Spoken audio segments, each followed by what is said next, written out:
Jadi sebenarnya pencernaan sehat itu pastilah kita nggak ada keluhan ya. Kalau ada keluhan tuh udah pasti ada masalah. Tetapi sebenarnya tidak ada keluhan tuh seperti apa sih? Kalau kita bicara saluran cerna itu kita bisa bicara dari atas, dari mulai kita makan dari mulut sampai ke pembuangan. Nah, jadi kalau kita makan nyaman, makanan bisa ditelan dengan baik, dikunyah dengan baik, berarti pencernaan bagian atas baik ya. Terus kalau mulai sudah sampai ke lambung, tidak ada keluhan di lambung, tidak ada, biasanya kan ada mual, nggak nyaman gitu ya, perih lah, begah. Nah itu berarti di daerah situ ada masalah. Nah kalau makanan udah berlangsung lagi, melanjut ke lebih jauh lagi, kalau kita buang air besar teratur, tidak ada diare, berarti saluran cerna sampai ke pembuangan kita anggap bisa sudah baik gitu ya.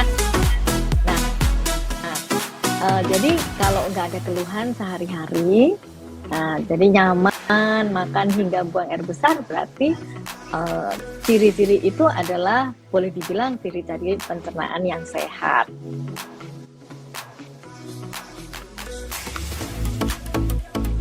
Oke, kalau kita bicara pencernaan terganggu itu bisa macam-macam, kompleks banget, dari yang ringan, salah makan, terus buang air besar. Kalau ini kita bicara saluran cerna bagian bawah ya, sampai ke kanker, itu udah jauh banget. Tapi kalau misalnya kita bahas dalam konteks buang air besar, yang diharapkan buang air besar itu kan teratur. Jadi disebut teratur itu kalau setiap hari atau 2 hari sekali juga masih dikatakan teratur. Dan tentu saja bentuk kotoran itu diharapkan normal. Kalau bentuknya sudah tidak normal, bentuk normal tuh kayak susis gitulah.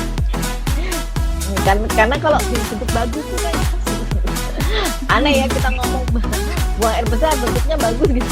Yang bagus itu yang nggak sisis. Kalau bentuknya udah lebih lembek, nah kita juga harus pikirkan ada apa nih, ada makanan-makanan tertentu yang kita konsumsi, misalnya nggak tahan minum susu yang ada laktosanya, atau misalnya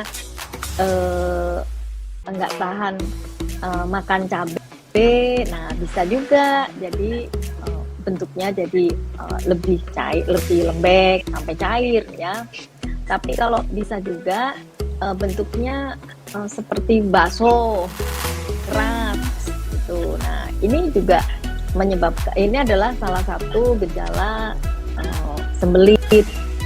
Disebut sembelit sebenarnya itu kalau sudah buang air besar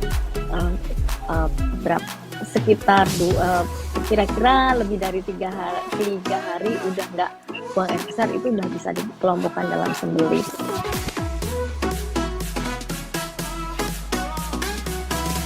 Kalau kita bicara pertolongan pertama terjadi sembelit, itu bisa dari yang ringan sampai yang berat. Yang ringan misalnya kasih obat, kan banyak tuh obat warung ya, bahkan sampai ada yang ke dokter kasih obat resep dokter. Tapi juga ada yang sampai harus dimanipulasi, misalnya dikorek gitu ya. Bahkan ada kasus-kasus yang khusus sampai harus dioperasi karena sangat menyumbat di situ. Jadi sebenarnya yang baik adalah mencegah supaya tidak terjadi sembelit.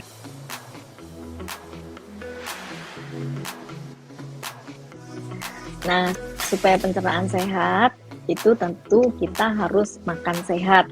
Karena saya dokter gizi, jadi dari segi makanan nih ya, dari segi makanan anjurannya yang paling baik dari ini tentu saja dari penelitian ya, bukan dari testimoni. Testimoni itu testimoni satu orang, oh saya begini sehat, bukan. Ini sudah dilakukan di penelitian bahwa cara makan yang paling sehat atau metode makan paling sehat itu adalah gizi seimbang.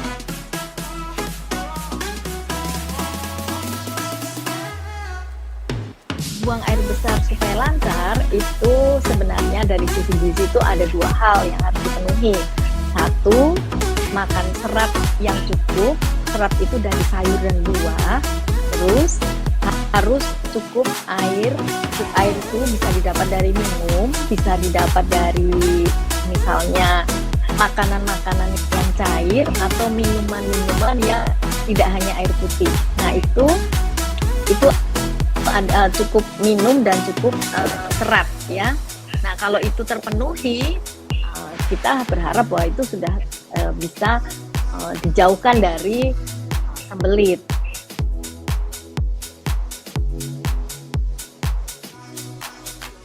Nah, kalau bicara mengenai diet gizi seimbang, kenapa kok ini sangat baik untuk mencegah sembelit?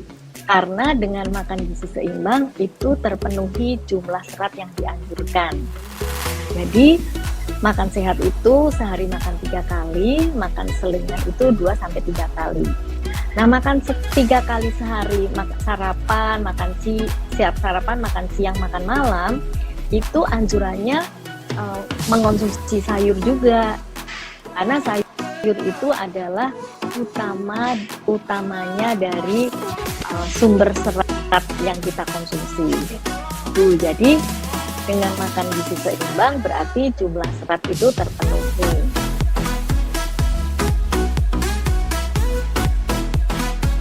Jadi kalau kita makan sehari 3 kali, sarapan, makan siang, makan malam, anjurannya lengkap, ya termasuk di sini ada sayuran. Sayuran itu dikonsumsi 1/3 dari isi piring. Cukup banyak kan anjurannya. Sayuran sama banyaknya sama makanan pokok. Makanan pokok yang kita sangat familiar itu nasi. Terus buah, ini konsumsinya segini.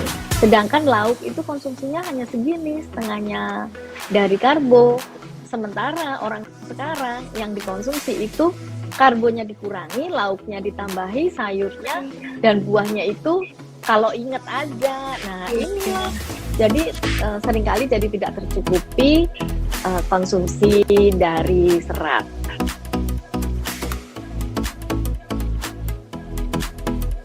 Jadi untuk menjaga pencernaan kita harus makan teratur ya.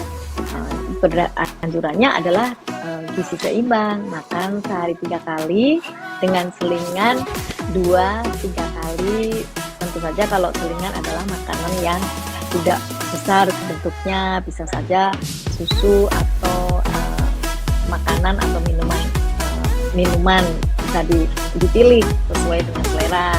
Nah, untuk makannya itu harus lengkap gizi, yaitu ada makanan pokok, ada lauk, ada sayur dan ada buah, sehingga terpenuhi semua kebutuhan gizi.